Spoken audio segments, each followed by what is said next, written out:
All இன்னைக்கு நம்ம பார்க்க போற பார்த்தீங்கன்னா காமாட்சி விளக்கு பூஜை. என்ன அகல் விளக்கு பூஜைன்னு சொல்லி நீ விளக்கு பூஜைன்னு சொல்றது பார்த்தீங்களா? நம்மளோட சப்ஸ்கிரைபர் என்னோட அக்கா காயத்ரி அக்கா வந்து விளக்கு பூஜைன்னா சொல்லணும், அகல் விளக்கு பூஜைன்னு சொல்லக்கூடாதா அப்படின்னு காயத்ரி அக்கா சொன்னாங்க. ஸோ நான் வந்து விளக்கு பூஜைன்னு சொல்றேன். நீ காமாட்சி விளக்கு பூஜையோட 7 விளக்கு இருக்கு. 7th வீக் இன்னைக்கு அம்பாளுக்கு என் கையால கட்டின மல்லிப்பூ இங்க கீழே இருக்க அம்பாளுக்கும் மேல இருக்க அம்பாளுக்கும், அதே மாதிரி 5 தலா நாகம் மாதிரி 5 பூ வச்சு செம்பருத்தி முட்டு. ஆனா ஒரு முட்டு பின்னாடி போட்டோ பின்னாடி விழுந்துருச்சு. ஸோ இப்போ வந்து 4 இருக்கு.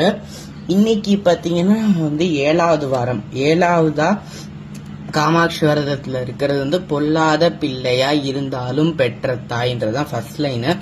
அது ஃபுல்லா வந்து சொன்னா வந்து கொஞ்சம் லாங்கா போன்றனால நான் ஷார்ட்டா முடிச்சிட்டேன்.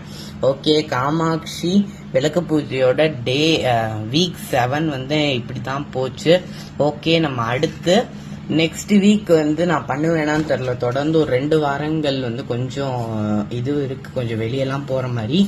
ஸோ நெக்ஸ்ட் வீக் பண்ணாலும் பண்ணுவேன். ஆனால் அதுக்கு அடுத்த வாரம் பண்ண வாய்ப்பே இல்லை. மீனாட்சி திருக்கல்யாண வைபவம் அப்ப அந்த டைம்ல நடக்கும்.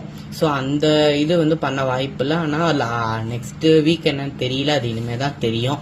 ஓகே, நம்ம வந்து அடுத்து நெக்ஸ்ட் வீக் காமாட்சி விளக்கு பூஜையோட 8th வீக்ல பார்க்கலாம். ஓகே, பாய்.